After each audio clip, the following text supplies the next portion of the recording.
तो बच्चों हम अगले लेक्चर में मूव कर रहे हैं स्ट्रक्चर ऑफ एटम के। तो हमने पिछली बार क्या पढ़ा था, कुछ इम्पोर्टेंट फॉर्मूले हमने डिस्कस किए थे। जैसे अगर हमें एनर्जी निकालनी है उस इलेक्ट्रॉन की जो कि हाइड्रोजन लाइक स्पीसीज के ऑर्बिटल में मूव कर रहा है, तो उसके लिए हमने फॉर्मूला डिराइव किया था -13.6 इंटू Z² अपॉन n²। ठीक है, और ये किस में आ जाएगी एनर्जी? यहाँ 13.6 जो हम ले रहे हैं वो इलेक्ट्रॉन वोल्ट में ले रहे हैं, तो यहाँ जो एनर्जी आएगी वो हमें इलेक्ट्रॉन वोल्ट में लेनी है। अब अगर आपको इस इलेक्ट्रॉन वोल्ट को किस में करना है, जूल्स में कन्वर्ट करना है, तो क्या करेंगे? 13.6 को इंटू कर देते हैं 1.6 इंटू 10⁻⁻⁻19 कूलम वोल्ट से। जब मल्टीप्लाई करेंगे तो ये आ जाता है 2.17 इंटू 10⁻⁻18 जूल्स। कई बुक्स में इसकी वैल्यू 2.17 है, कई 2.18 है। आप एनसीईआरटी में चेक कर लो, जो भी वैल्यू है आपको वही लेनी है। ठीक है, तो आपने ये इलेक्ट्रॉन की एनर्जी निकालने के लिए फॉर्मूला सीखा था, और उसके बाद आपने रेडियस का फॉर्मूला भी देखा था कि इलेक्ट्रॉन जिस भी ऑर्बिट में मूव कर रहा है, अगर हमें उसका रेडियस निकालना हो तो हम क्या करेंगे। तो मैंने क्या बताया था, constant into Z² upon constant into n² upon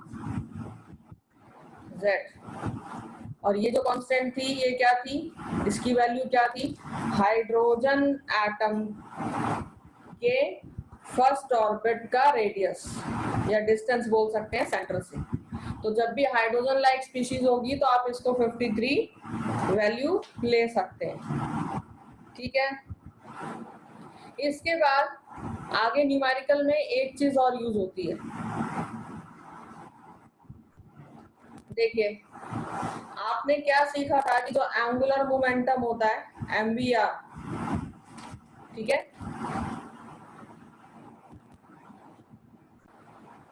जब इलेक्ट्रॉन एक ऑर्बिट में रिवॉल्व करता है तो उसका जो एंगुलर मोमेंटम होता है वो h अपॉन 2π के n टाइम्स होना चाहिए, है ना, n मल्टीपल्स के इक्वल होना चाहिए। तो यहाँ इस फॉर्मूले से आप उस इलेक्ट्रॉन की वेलोसिटी निकाल सकते हैं। क्या हो जाएगा यहाँ पर? NH upon 2πmr।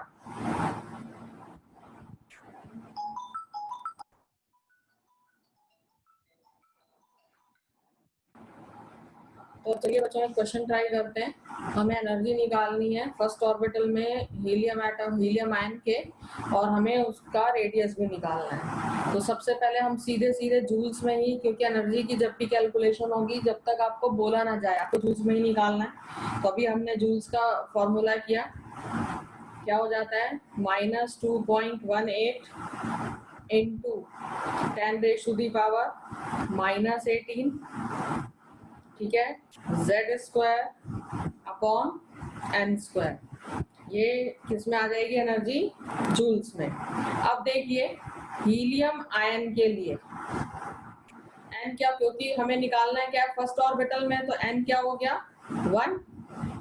और हीलियम का एटॉमिक नंबर कितना होता है? 2। बस वैल्यू प्लेस कर देनी है हमें, क्योंकि फर्स्ट ऑर्बिटल के लिए निकालनी है। तो ये E1 हो जाएगा -2.18 इंटू 10⁻⁻18, इसको विद इन ब्रैकेट्स लिख लेते हैं। फिर आपका Z हो जाता है 2 का स्क्वायर, और n क्या है? 1। ठीक है, n इज 1 का स्क्वायर।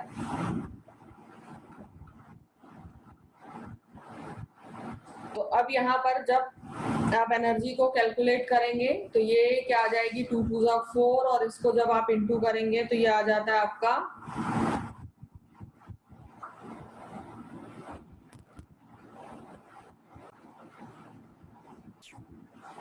Minus 8.72 into 10⁻⁻18 joules. बस फॉर्मूले याद करने हैं, बहुत इजीली आप इसको सॉल्व कर सकते हैं। इसके बाद आपसे पूछा गया रेडियस भी निकालना है। रेडियस का फॉर्मूला क्या होता है? रेडियस का फॉर्मूला भी हमने ऊपर देखा, देखिए कांस्टेंट यानी 53 into N square upon Z.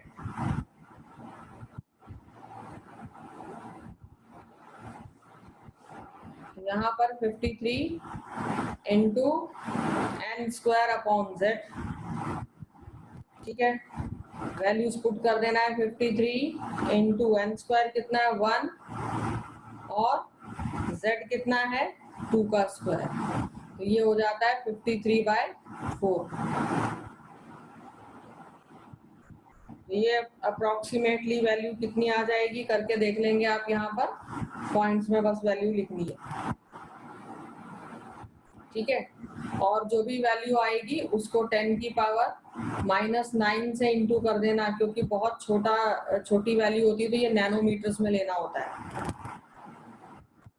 यहाँ पर जो 53 है ये हमने पिकोमीटर में लिखा था, या पिकोमीटर में जब तक बोला ना जाए आप इसको पिकोमीटर में भी ले सकते हैं, ठीक है। इसके बाद नेक्स्ट क्वेश्चन देखते हैं बच्चों।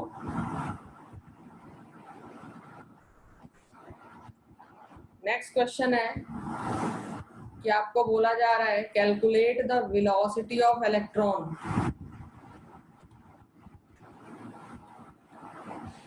Calculate the velocity of electron in first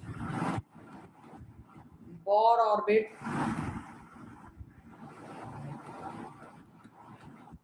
of hydrogen atom। आपको अब यहाँ पर बोर का रेडियस दे रखा है। बोर रेडियस क्या होता है बच्चों? जो हाइड्रोजन एटम के फर्स्ट ऑर्बिट का रेडियस होता है उसको हम बोर रेडियस भी बोलते हैं। और ये आपको दे रखा है एंगस्ट्रॉम में, किसी पे भी दे सकते हैं, एंगस्ट्रॉम में, पिकोमीटर में या नैनोमीटर में, ठीक है।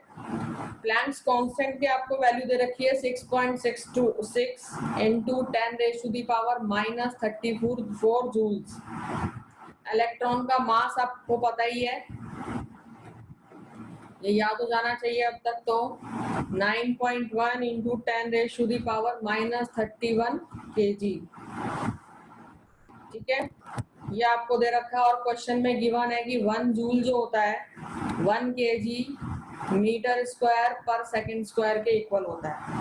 तो अब यहाँ पर आपको क्या निकालना है? वेलोसिटी निकालना। और वेलोसिटी का फॉर्मूला अभी थोड़ी देर पहले हम डिराइव करके आए हैं, क्या होता है NH/2πmr। बस अब आपको वैल्यूज पुट करनी है। फर्स्ट ऑर्बिट में निकालना है तो n1 हो जाएगा। प्लैंक्स कांस्टेंट की वैल्यू आपको दे रखी है इनटू 10, ठीक है। और ये जूल सेकंड में होती है प्लैंक्स कांस्टेंट की वैल्यू, मैंने यहाँ सेकंड लिखना मिस कर दिया, तो joule second upon 2π। 2 into pi की जगह हम 3.14 ले सकते हैं। इलेक्ट्रॉन का मास हमें गिवन है 9.1 into 10⁻⁻37 kg into radius. Radius हमें गिवन ही है 0.529 एंगस्ट्रॉम में दे रखी है, इसको मीटर में कन्वर्ट कर देंगे 10⁻⁻10 से मल्टीप्लाई करके, ठीक है। और यहाँ पर हमारा आंसर आएगा, चेक कीजिए क्या आना चाहिए मल्टीप्लाई करके। ये आपका आ जाएगा 2.189 इंटू 10⁻6 जूल सेकेंड पर केजी पर मीटर, ठीक है। अब देखिए आपको क्वेश्चन में गिवन है 1 जूल किसके इक्वल है? 1 kg मीटर स्क्वायर पर सेकंड स्क्वायर के। तो यहाँ पर जो वेलोसिटी आ गई वो आ गई 2.189 इंटू 10⁻6 मीटर पर सेकंड के। तो इस तरह से जो क्वेश्चन है वो करते हैं। अब यहाँ पर बात आई, यहाँ पर अब यहाँ कंफ्यूजन हो सकती है आप लोगों को कि ये जो क्वेश्चन में गिवन है 1 joule is equals to 1 kg metre square पर सेकंड स्क्वायर के इक्वल कैसे। तो आप ये देखिए, मैं इसको यहाँ बताती हूँ सेपरेट। आपको देखिए 1 जूल क्या होता है। 1 जूल अगर आपसे वर्क डन पूछा जाए तो क्या होता है, फोर्स इनटू डिस्प्लेसमेंट। ठीक है, फोर्स क्या होता है, मास इनटू एक्सेलरेशन। ठीक है, इनटू डिस्टेंस। अब देखिए बस यूनिट्स लिख दीजिए, मास की यूनिट केजी, एक्सेलरेशन की यूनिट मीटर पर सेकंड स्क्वायर। ठीक है, इनटू डिस्टेंस की यूनिट मीटर। तो ये क्या आ जाएगी, 1 joule is equals to KG metre square पर सेकंड स्क्वायर। तो इसीलिए आपको इस क्वेश्चन में क्या दे रखा है, 1 joule is equals to 1 kg metre square पर सेकंड स्क्वायर। तो बहुत सिंपल क्वेश्चन हो जाते हैं ये, बस आपको क्या होना चाहिए, फॉर्मूला याद होना चाहिए। ठीक है,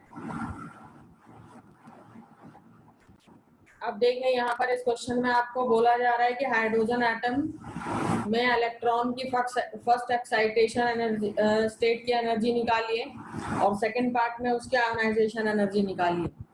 तो हमने जो लास्ट क्लास में फॉर्मूला सीखा था, क्या था फॉर्मूला, वो En is equals to -2 square ME की power 4 divided by n square और h स्क्वायर। ठीक है, सारे कांस्टेंट वैल्यूज को, ये आपको याद करने की जरूरत ही नहीं है फॉर्मूला। ठीक है, सारे कांस्टेंट को जब हमने कैलकुलेट किया था तो हमारे पास जो वैल्यू आई थी बच्चों, वो क्या आई थी, -1.312 into 10⁻⁶ upon n square joules पर मोल। ठीक है, तो अब देखिए यहाँ पर आपको जब पहला क्वेश्चन बोला जा रहा है, पहले क्वेश्चन में आपको क्या बोला गया कि फर्स्ट एक्साइटेशन एनर्जी निकालिए इलेक्ट्रॉन की हाइड्रोजन एटम के।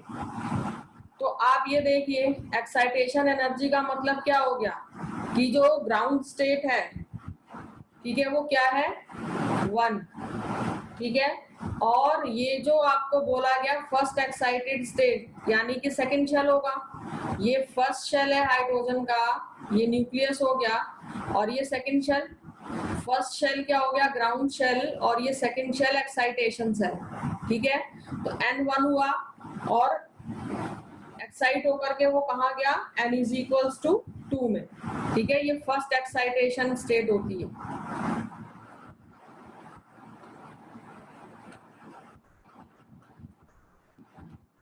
अब बस आपको कुछ नहीं करना,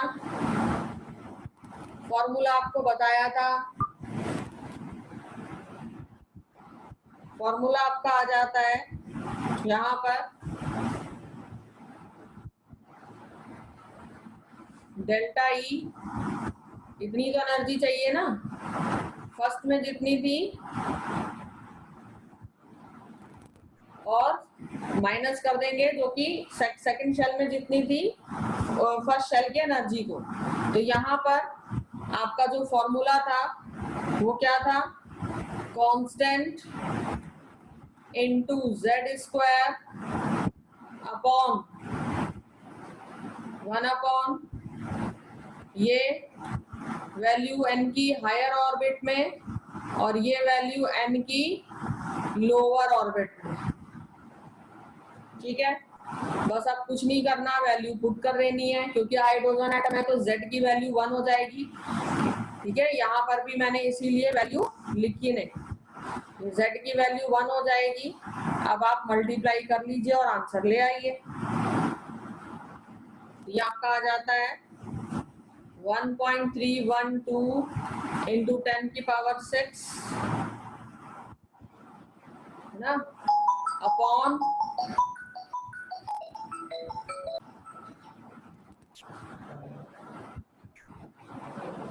1 अपॉन 2 की पावर 2 माइनस 1 अपॉन 2 की पावर 1। ठीक है, अब इसको सॉल्व कर लेंगे। यहाँ पर बाहर आपने क्या लगाना था, माइनस। ठीक है, ये आ जाता है minus 1.312 into 10 raise to the power 6, 1 upon 4 minus 1 upon 2। LCM लीजिए, 4, यहाँ 1 बचा, यहाँ क्या आ गया, 2। ये हो जाता है minus 1.312 into 10 raise to the power 6 into minus 1 upon 4, और इसको सॉल्व करेंगे तो आपका आंसर क्या आ जाता है, 9.84 into 10 raise to the power 5 joules पर मोल। ठीक है, तो बच्चों इसी तरह के क्वेश्चंस होते हैं। बाकी के क्वेश्चंस मैं असाइनमेंट में भेजूंगी, और उसके बाद फिर हम अब आगे बढ़ेंगे अगली क्लास में। अगली क्लास में हम फ्रीक्वेंसी वेव नेचर पढ़ेंगे इलेक्ट्रॉन्स का।